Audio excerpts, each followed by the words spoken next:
بسم اللہ الرحمن الرحیم بسم اللہ الرحمن الرحیم رب اشرح لی صدری ویسر لی امری واحلل عقدۃ من لسانی یفقہوا قولی۔ مالک کا ایک بار پھر شکر کہ اس نے ہمیں توفیق دی ماہ مبارک کے رمضان میں، ماہ مغفرت میں ہم اس کی بارگاہ میں اس کی کتاب کو سمجھنے کی ایک کوشش کر رہے ہیں۔ اسی کی توفیق پروردگار ہماری اس کاوش کو اپنی بارگاہ میں قبول فرمائے۔ اب تک ہم نے 5 آیتوں کو آپ کی خدمت میں پیش کیا، اور جس کا ایک خلاصہ بھی میں نے کل عرض کیا تھا۔ چونکہ وقت زیادہ نہیں رہتا ہے، لہٰذا آگے کی طرف آتے ہیں، اور اگر وقت ملے گا تو پھر ہم وہ پیچھے کی کچھ آیات کا ایک خلاصہ آپ کی خدمت میں پیش کریں گے بعد میں۔ فی الحال تو وہ یہ ہے میرے ذہن میں کہ آپ کے ذہن میں بھی ہوگا جو اب تک ہم نے بیان کیا ہے، کہ پروردگار نے وہ افراد کے جن کے دلوں کا امتحان لیا ہے، اور وہ لوگ جو صاحب تقوی ہیں ان کو بیان کیا ہے کہ یہ وہ لوگ ہیں جو رعایت کرتے ہیں، نہ رسول سے آگے بڑھتے ہیں، نہ رسول کی آواز پہ آواز بلند کرتے ہیں، بلکہ یغضون اصواتهم، اپنی صداؤں کو نیچے کر لیتے ہیں، دھیما کر لیتے ہیں، اور رسول کو اس طرح سے نہیں پکارتے جیسے دوسرے لوگ پکارا کرتے تھے۔ پھر اس کے بعد جو آیے حجرات کی جو 6ٹھی آیت ہے، آیے ششم، یہ بھی یا ایھا الذین آمنوا سے شروع ہوتی ہے۔ اے صاحبان ایمان، یا ایھا الذین آمنوا ان جاءکم فاسق بنبأ فتبینوا۔ پہلے دن کے درس میں ہم نے اس کی طرف ایک تھوڑا سا اشارہ کیا تھا۔ اے صاحبان ایمان، اگر تمہارے پاس کوئی فاسق آتا ہے کسی خبر کو لے کر، بنبأ یعنی کوئی خبر لے کر اگر کوئی فاسق آتا ہے، فتبینوا تو اس خبر کے بارے میں تصدیق کرو، دلیل اس سے پوچھو کہ کیا ہے، پروف کیا ہے۔ ان تصیبوا قوما بجہالہ فتصبحوا علی ما فعلتم نادمین، یعنی ایسا نہ ہو کہ تم اس سے کوئی بغیر باس پرس کیے، بغیر کچھ پوچھے ہوئے اس کی بات کو مان لو، اور اس کے مان لینے کی بنیاد کے اوپر کسی قوم سے تمہاری جنگ ہو جائے، تصیبوا ان کے اوپر تم امڑ پڑو، ان سے ٹکرا جاؤ۔ اصابت کہتے ہیں ٹکرانے کو، ان سے ٹکرا جاؤ، قوم بجہالہ، جہالت کی بنیاد کے اوپر، اور پھر تمہارے لیے نادانی کی بنیاد کے اوپر تم ان سے جب جنگ کر لو تو وہ تمہارے لیے پشیمانی کا سبب ہو، فتصبحوا علی ما فعلتم نادمین۔ اس کے بعد جب تم اٹھو تو سوچو کہ، جب تم جاگو تو سوچو کہ یہ کیا ہو گیا، ہم نے بلا وجہ میں جھگڑا کر لیا، کاش کہ وہ جو آنے والا تھا، جو خبر لے کے آیا تھا، اس کے خبر کے بارے میں ہم تصدیق کر لیتے۔ یہاں پر قرآن کریم نے یہ نہیں کہا ہے کہ فاسق ہمیشہ جھوٹ بولتا ہے، یہ نہیں کہا ہے، بیچ کی راہ رکھی ہے۔ تمہارے لیے یہ کہا ہے کہ تم اس کی تصدیق کرو۔ ہو سکتا ہے کہ تصدیق کرو، اس تصدیق کی بنیاد کے اوپر اس کی بات صحیح ہو سکتا ہے وہ صحیح بھی بول رہا ہو، لیکن فاسق کی بات کے اوپر اعتبار نہیں ہے۔ جیسے مومن انسان ہے، ایک عادل انسان ہے، تو وہ عدالت کی بنیاد کے اوپر صحیح کہے گا، لیکن فاسق کے لیے ضرور نہیں۔ ہو سکتا ہے ایک ایسا شخص جو فاسق ہے صحیح بات بھی کہے، ہو سکتا ہے غلط بات بھی کہے۔ تو اگر کوئی فاسق تمہارے پاس کوئی خبر لے کے آ رہا ہے تو اس کے فسق کی بنیاد کے اوپر، چونکہ شیطان کا قبضہ اس کے اوپر ہے، تو ہو سکتا ہے کہ شیطان تو اسے سوجے، بلا وجہ بھی کوئی بات کہہ دیں، پھر بعد میں تمہیں پتہ چلے کہ نہیں یہ بات تو غلط تھی، اور تم تو کسی سے جھگڑا کر بیٹھے۔ ایک فاسق اگر کہیں پر بھی کوئی بات کہتا ہے تو یہ ضروری ہے کہ آپ یہ دیکھیں بات صحیح ہے کہ غلط ہے، اس کی بات کے اوپر بھروسہ کرنے سے قرآن نے منع کیا ہے۔ یعنی فاسق کی بات کے اوپر آپ بھروسہ نہیں کریں گے۔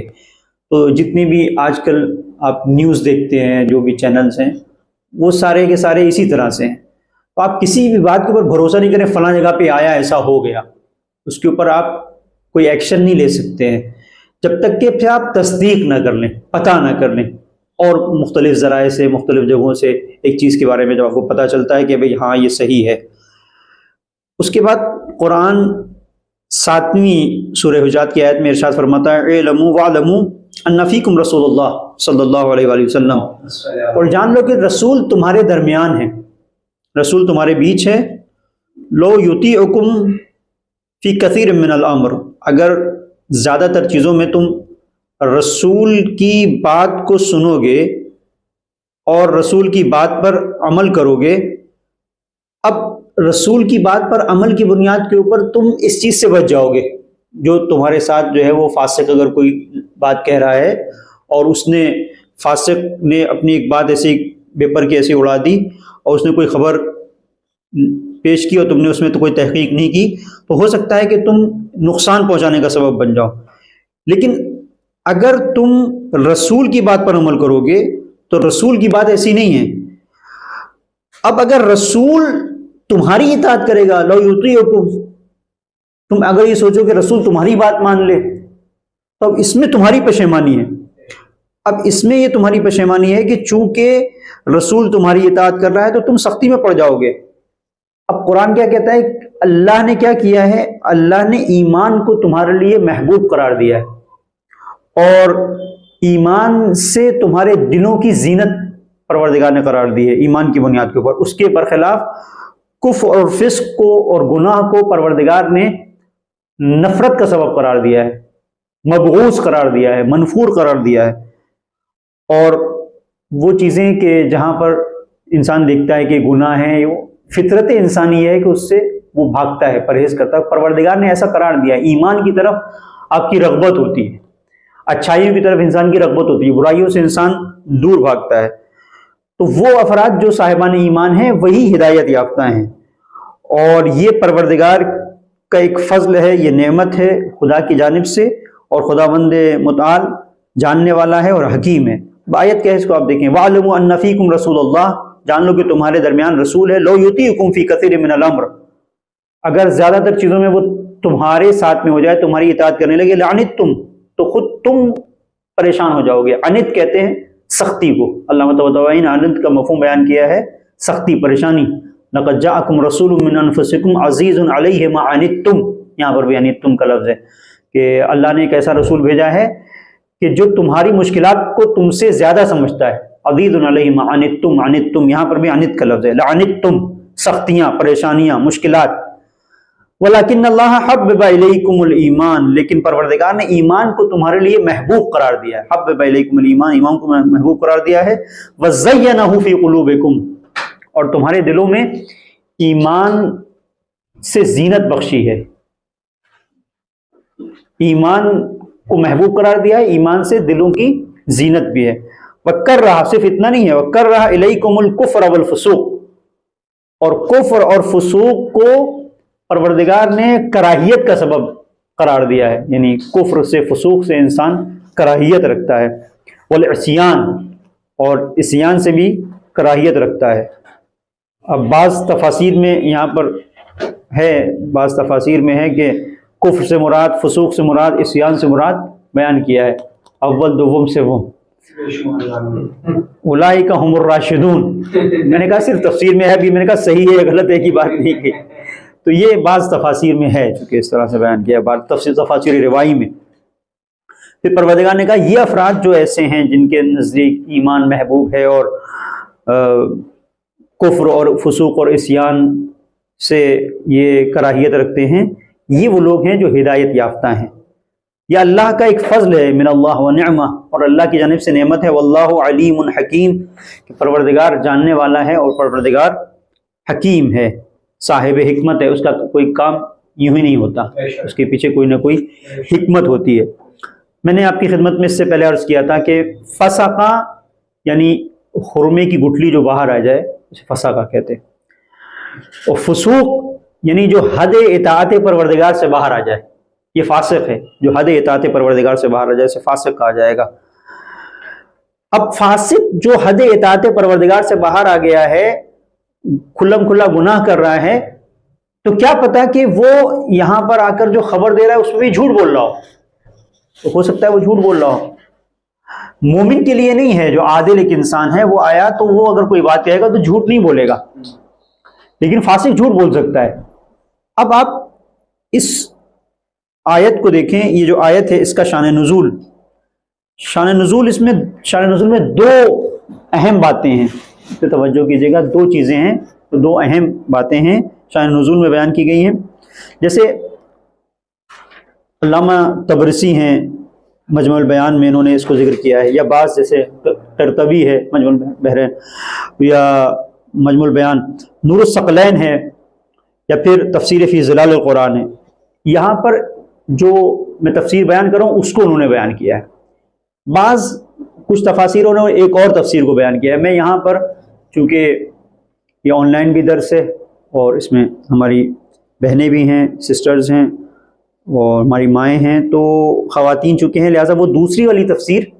میں کلاس کے بعد بیان کروں گا، یہ جب بند ہو جائے گا، چونکہ وہ دوسری تفسیر کچھ دوسرے انداز سے ہے۔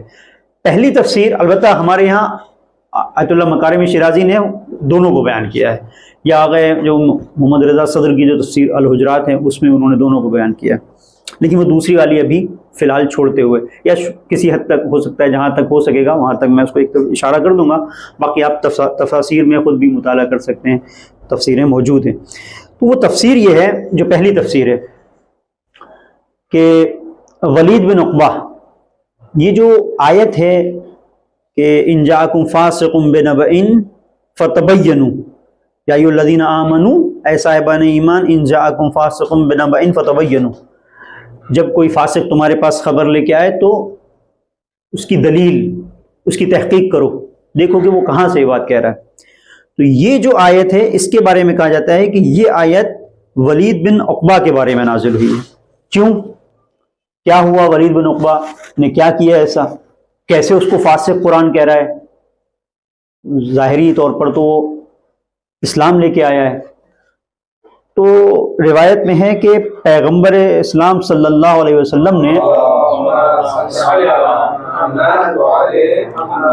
قبیلہ ہے بنی مستلق، بنی مستلق کو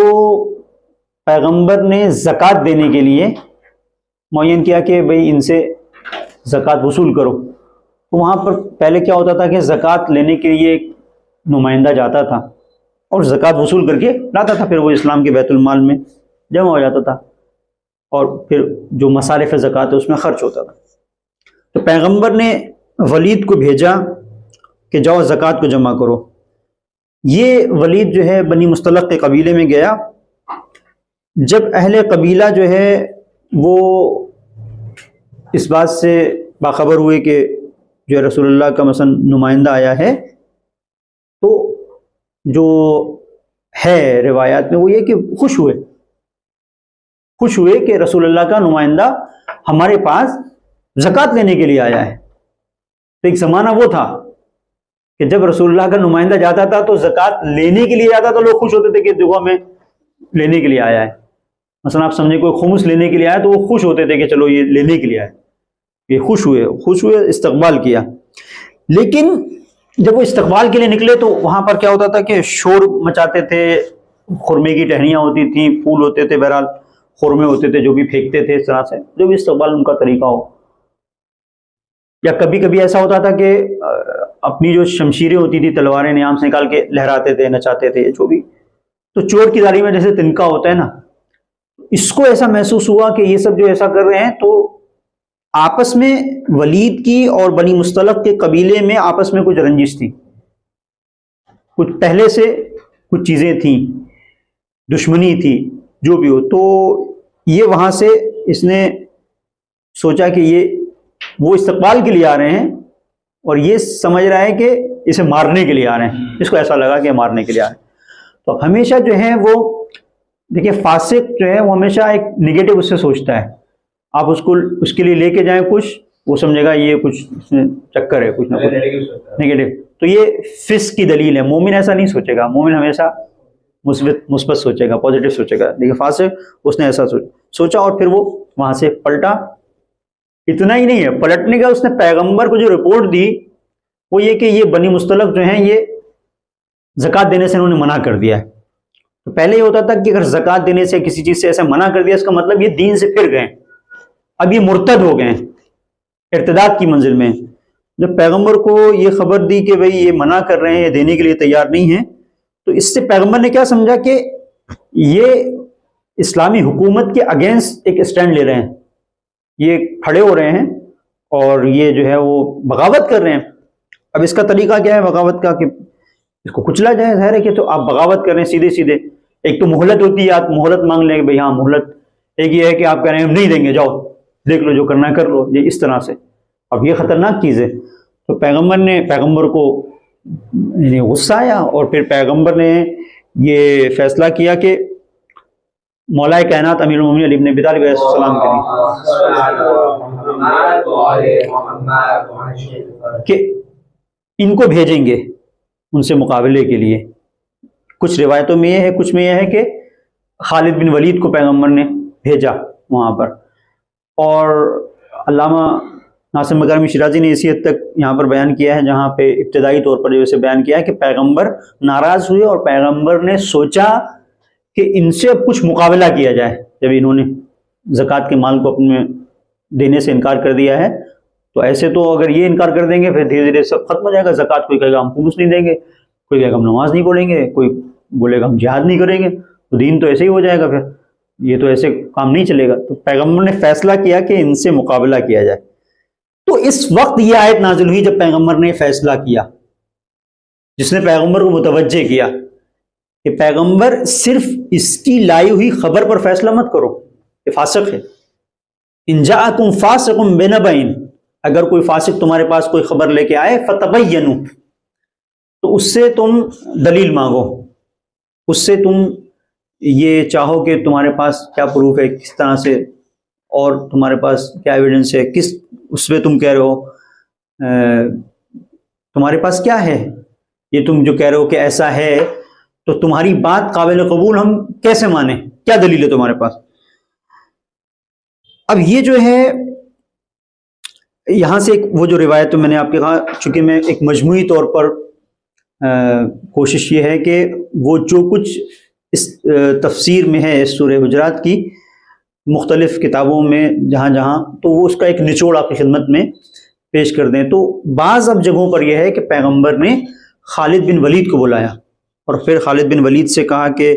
بھئی جاؤ قبیلہ بنی مصطلق میں جا کے دیکھو کیا ہے۔ اور اس وقت جو ہے پیغمبر نے خالد بن ولید سے کہا کہ جلدی مت کرنا، یہاں پر جانے کے بعد جلدی مت کرنا، دیکھنا کہ یہ بات صحیح ہے کہ نہیں۔ تو خالد گئے اور وہ خالد نے جانے کے بعد قبیلے میں پہنچ کر تحقیق کی اور اس کے بعد یہ بتایا کہ نہیں، اسلام کی تئیں یہ قبیلہ بنی مصطلق جو ہے وفادار ہے۔ میں نے خود اذان کی آواز کو سنا ہے، میں نے خود نماز کی آواز کو سنا ہے، اور صبح صبح جو ہے وہ خالد نے آ کر پیغمبر کو خبر دی کہ نہیں، نماز بھی پڑھتے ہیں لوگ، صحیح ہیں سب،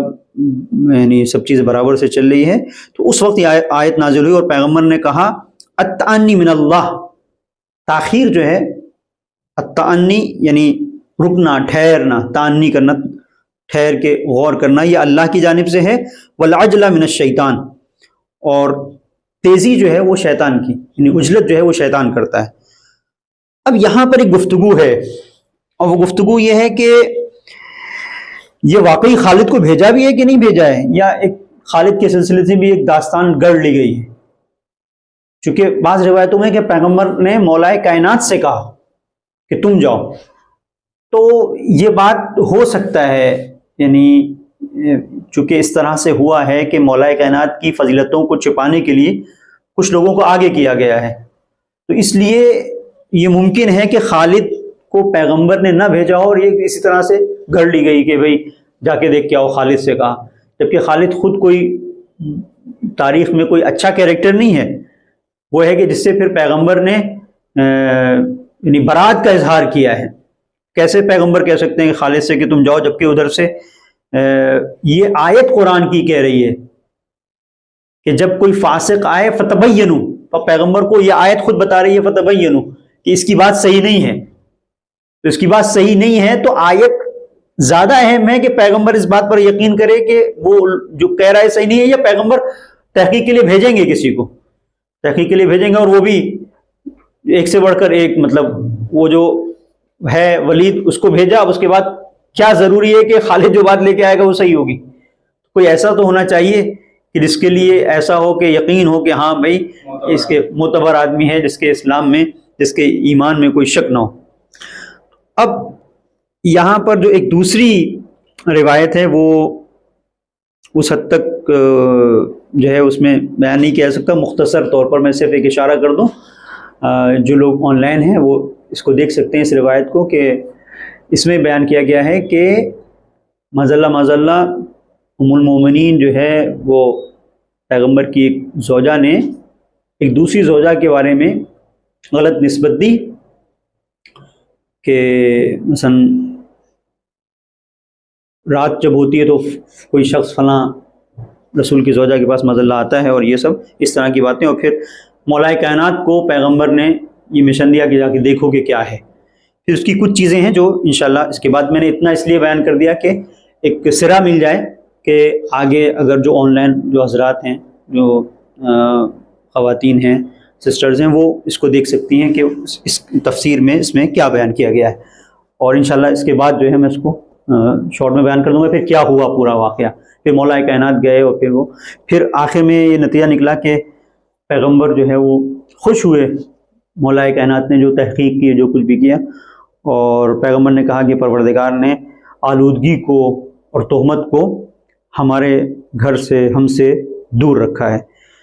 یہ جو ولید بن عقبہ ہے، اب اس کو آپ دیکھیں، بڑی عجیب تاریخ، اسلام کی تاریخ، کہ یہ آیت اس کے بارے میں ہے، اور سب یہ کہتے ہیں کہ آیت اس کے بارے میں ہے، آیہ نبا اس کے بارے میں ہے کہ اذا جاءکم فاسق بنبأ فتبینوا، یعنی اس کے اوپر اعتبار مت کرو جب کوئی فاسق خبر لے کے آ رہا ہے۔ لیکن تاریخ یہ کہتی ہے کہ یہ وہ شخصیت ہے جو خلیفہ سوم جو ہیں، خلیفہ سوم کی ماں اور اس کی ماں ایک ہے، باپ الگ ہے، یعنی ماں کے لحاظ سے یہ دونوں بھائی بھائی ہیں، ماں کی طرف سے دونوں بھائی بھائی ہیں۔ تو یہ جو ولید ہے، اسے خلیفہ سوم نے سعد ابن ابی وقاص کو ہٹا کر کوفے کا والی قرار دیا، والی بنا دیا، ولایت دے دی، اور ہاں گورنر بنا دیا۔ اور جب گورنر بنایا تو عبداللہ ابن مسعود جو شخصیت ہیں بزرگ، جن کو حافظ اور قرآن کا علم رکھنے والے ایک بڑے صحابی کے طور پر پہچانا جاتا ہے، جب انہیں پتہ چلا تو انہوں نے یہ بات کہی کہ یا تو ہم سب فاسق ہو گئے ہیں، یا پھر اسے خبر نہیں ہے کہ اسے کس نے، یعنی کس کو اس نے بنایا، یا تو ایسا ہے کہ جب یہ گورنر ہو گیا تو ہم فاسق ہیں، ہم سب فاسق ہیں، جو فاسق ہمارے اوپر حکومت کر رہا ہے۔ تو اس حد تک انہوں نے کہا، اور یہ وہ شخصیت ہے کہ جو جس کے اوپر مولا کائنات نے حد شراب جاری کیے، کوڑے لگائے ہیں، 80 کوڑے لگائے ہیں اس کو۔ مولانا نے شراب پی کے سے نماز پڑھائی تھی، اور وہ بھی بڑے مزے کی نماز پڑھائی تھی، سب پڑھنی نہیں، شراب میں تو نماز پڑھا کے بولا اور پڑھنی ہے، بولے 4 رکعت پڑھا دی، صبح کی 4 رکعت پڑھا دی۔ مزے کی بات یہ تھی تو شراب میں تھا تو 4 رکعت پڑھا دی اس نے، اور وہ جو پیچھے پڑھ رہے تھے وہ انہوں نے کیا پیا ہوا تھا اس کا ایکسٹریکٹ۔ تو وہ بڑی عجیب بات ہے۔ بہرحال یہ تاریخ اسلام کی ایک عجیب یہ داستان ہے کہ اس طرح کے لوگ جو ہے وہ رہے، اور بہرحال وہ لوگ کا تو ایسا تھا نا مولانا کہ خلیفہ جو بولا صحیح، خلیفہ جو بولا خالد ولید، یہ سب ایک ہی کیٹیگری ہے۔ جی بالکل۔ اب یہ جو آیت ہے اس میں ایک چیز یہ پتہ چل رہی ہے کہ جو آیت کہتی ہے کہ اگر تم یہ پیغمبر کے اوپر اپنا نظریہ تھوپ دیتے اور پیغمبر تمہاری بات مان لیتا، تو کتنا پیغمبر جنگ کے لیے اگر نکلتے تو کتنا بنی مستلق کے ساتھ میں قتل و غارت گری ہوتی، کتنا مطلب ایسا ہوتا کہ جب اگر یہ آیت نازل نہ ہوتی تو آپ دیکھیں قرآن نے ایک اور جنگ کو، جو اسلام کے دامن میں جو مختلف جنگیں ہیں اس میں سے ایک جنگ کو اس آیت نے روک لیا کہ یہ فاسق ہے۔ اس ایک آیت نے کہ فتبینوا، جا کے دیکھو، تحقیق کرو، تو پیغمبر نہیں نکلے. جبکہ اب روایت یہ کہہ رہی کہ جیسے ہی اس نے آ کے کہا تھا کچھ اتنا جنگجویانہ مزاج ان کا تھا کہ اس میں سے کچھ لوگ اٹھ کے کہہ رہے تھے چلتے ہیں لڑیں ہم لوگ سے, ہاں بس نکلو, لڑنے کے لیے ان کو موقع ملنا چاہیے لڑنے. یعنی اس طرح کے لوگ تھے کہ اب تاریخ میں ان کے سلسلے سے ملتا ہے جب پیغمبر نے جب دین کو پہنچایا, اسلام اور شریعت کے قوانین کو پہنچایا, ایک شخص آیا پیغمبر کا, بہت مزے کی چیز ہے, ایک شخص آیا پیغمبر کے پاس. تو وہ شخص آنے کے بعد جیسے کیا ہوتا ہے کہ ایک انسان کا ذہن بن جاتا ہے, ایک اس کی فطرت بن جاتی ہے. مثلا فرض کریں کبھی کبھی جو بچے ہوتے ہیں, چھوٹے چھوٹے بچے, وہ سو رہے ہوتے ہیں تو سوتے سوتے کا منہ چل رہا ہوتا ہے, نہیں خالی منہ چلتا ہوتا ہے, اس کو لگتا ہے دودھ پی رہے ہیں. چھوٹے چھوٹے بچے ان کو ایسا. تو بڑے ہوتے ہیں وہ چاکلیٹ دیکھتے ہیں, چاکلیٹ, اور خواب میں بھی وہاں گیا تھا چاکلیٹ ملی, یہاں یہ وہ سب. ایک جگہ آگئے استاد پناہیان جو ہے انہوں نے ایک اچھی بات ایک جگہ کہی, کہ جب میں بچہ تھا اور دکان پہ جاتا تھا تو وہ ذہنیت کو بتا رہے ہیں کہ انسان کی ذہنیت اور اس کی کیپیسٹی کیا ہوتی ہے. تو ہماری حد یہی تھی کہ ہم جب بچے تھے دکان پہ جاتے تھے تو چاکلیٹ دکھتا تھا, یہ اس رنگ کی چاکلیٹ, یہ ایسی چاکلیٹ, چاکلیٹ وہ دکھتا رہتا تھا. پھر اس کو دیکھتا تھا یہ کھڑا ہوا ہے, سوچتا تھا اتنی ساری چاکلیٹ یہ کھڑا ہو کے کھڑا رہتا ہے, یہ کھاتا نہیں ہے, چاکلیٹ کھاتا نہیں ہے, اپنا اپنے آپ تو بیچتا رہتا ہے, عجیب بات نہیں ہے. تو میں سوچتا تھا کہ ہم لوگ کو تھوڑی سی مل جاتا ہوں تو لے کے. تو یہ دکاندار ہے تو اس کا مقصد چاکلیٹ بیچنا ہے, اس کا کھانا نہیں ہے, لیکن ہم اس حساب سے دیکھ رہے ہوتے ہیں نا. تو اسی کو انہوں نے بیان کیا کہ بہت ساری ایسی چیزیں ہوتی ہیں جو پروردگار نے رکھی ہیں, لیکن انسان اپنے اپنے حساب سے دیکھتا ہے. تو ابھی جو کہنا ہے وہ بات یہ ہے کہ پیغمبر نے جب مختلف چیزوں کو بیان کیا کہ یہاں پر بہشت میں جب تم مثال کے طور پر اعمال صالحہ انجام دو گے, نیک اعمال انجام دو گے, ایمان رہے گا, تو پروردگار یہ نعمتیں دے گا, جنت ہوگی, درخت ہوں گے, دودھ کی نہریں ہوں گی, یہ ہوگا وہ ہوگا. تو ایک شخص سن رہا تھا پیغمبر سے ساری باتیں, اس نے سنا ہاں یہ ہوگا, سب سارے درخت ورخت پیغمبر نے, انگور ہوں گے, تکی ہوں گے, جام ہوں گے,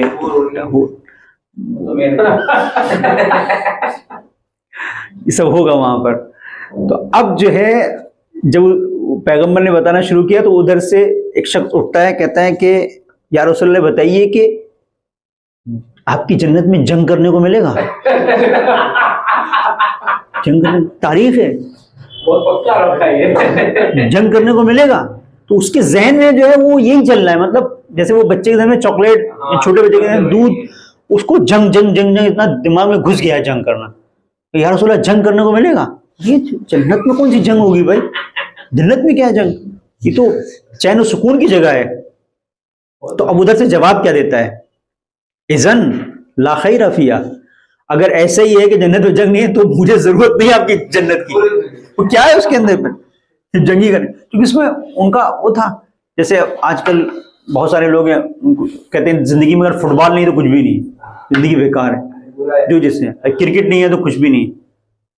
بہت سارے لوگ سوچتے ہیں ماہ مبارک رمضان میں کیرم نہیں ہے تو کچھ بھی نہیں. تو یہ تھا, وہ ان کے ذہن میں وہ بسا ہوا تھا. تو اسی طرح سے یہ مزاج تھا وہاں کا. تو وہ مزاج کے جتنے بھی لوگ ہیں سوچے ان کو کتنا مزہ آیا ہوگا جب یہ خبر لے کے آیا, اچھا وہاں پر ایسا ہو رہا ہے, اور انہوں نے منع کر چلو چلو چلو چلو جنگ کرنے کو ملے گی, وہاں لڑیں گے, وہاں پہ جا کے لڑیں گے, مال غنیمت. ان کا تھا زندگی یہی تھی.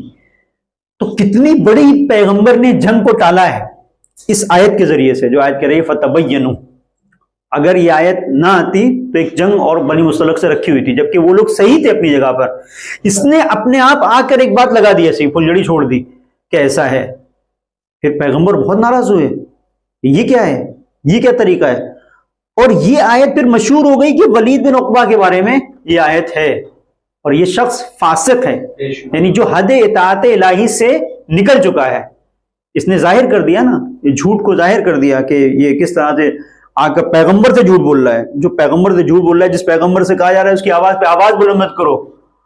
جس پیغمبر سے کہا جا رہا ہے اس کے آگے مت بڑھو, اس کے سامنے آ کے جھوٹ بول رہا ہے, وہ بھی اتنا بڑا جھوٹ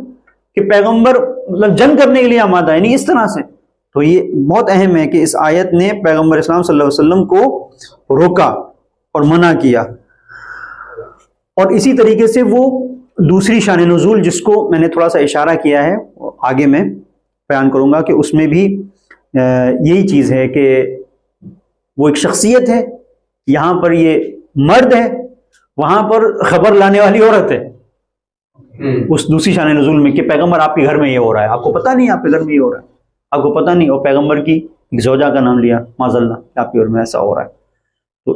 دونوں کے سلسلے سے آپ دیکھیں کہ یہ آیت روک رہی ہے، اور اگر ایسا ہوتا ادھر پیغمبر نے دوسری جو روایت ہے جس میں سے آدھی میں آپ کی خدمت میں بہت احتیاط کے ساتھ کہہ رہا ہوں کہ زبان پھسل نہ جائے، بہرحال تو وہ پیغمبر نے وہاں پر بھی مولا کائنات کو شمشیر دی ہے کہ جاؤ اگر کوئی ایسا ملے تو اس کا سر اڑا دو، اور مولا نے بھی کہا ہے کہ یا رسول اللہ بالکل ایسے ہی جیسے سکہ جو ہوتا ہے اس کے اوپر نقش مہر لگائی جاتی ہے، رسول اللہ آپ کی بات ایسے ہی ہے بالکل جیسے مہر لگا دی گئی ہے، یا تھوڑی سی لچک دکھاؤں کچھ نہیں، اڑا دو اس کو۔ اس سے یہ بھی پتہ چلتا ہے کہ اس طرح کا اگر کوئی ایسا میٹر ہوتا ہے تو اسلام کی نظر، جبکہ اسلام دین کریمانہ ہے، دین رحمت ہے، لیکن بعض جگہوں پر رحمت ہی یہی ہے کہ اس طرح کے جو ایسی چیزیں ہیں ان کو روکنے کے لیے سختی کی جائے، اور یہ سختی جو ہے اس سختی کی بنیاد کے اوپر امنیت قائم ہوتی ہے، ورنہ بہرحال وہاں کے جو جاہلیت کا جو مزاج تھا اس دور میں کیا سے کیا ہو سکتا تھا۔ قرآن کریم نے یہ جو کہا ہے کہ یا ایھا الذین آمنوا ان جاءکم فاسق بنبأ فتبینوا، اب اس میں ہم سب جو ہے آج کے اس دور میں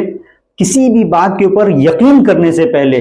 کسی بھی بات پر عمل کرنے سے پہلے ایک بار انسان سوچ لے کہ وہ شخص کتنا مومن ہے، کتنا عدالت کے ساتھ زندگی گزار رہا ہے، اور کہیں ایسا تو نہیں ہے کہ اس کے وجود کے اندر فسق ہو۔ یہ جو فسق کی کیفیت ہے اور یہ جو سمجھ ہے انسان کے وجود کے اندر، یہ شعور جسے شعور ایمانی کہا جاتا ہے، یہ کہاں ہوتا ہے؟ یہ دل، یہ مرکز جو ہے یہ دل ہے۔ جب تک اس دل کو آپ پاک نہیں کریں گے، اس دل کو آپ صاف نہیں کریں گے، جب تک اس دل کو آپ پاک و صاف نہیں کریں گے، یہ نہیں، انسان اس منزل پر نہیں پہنچ سکتا ہے، اس مقام پر نہیں پہنچ سکتا ہے کہ جہاں انسان حقائق کو سمجھ سکے۔ میں نے کل آپ کی خدمت میں عرض کیا تھا کہ قرآن کریم نے جہاں پر دل کو بیان کیا ہے تو دل کی 20 قسمیں ہیں، 20 قسمیں ہیں، جس میں سے ہم زیادہ تر قلب سلیم اور قلب مطمئن کو جانتے ہیں۔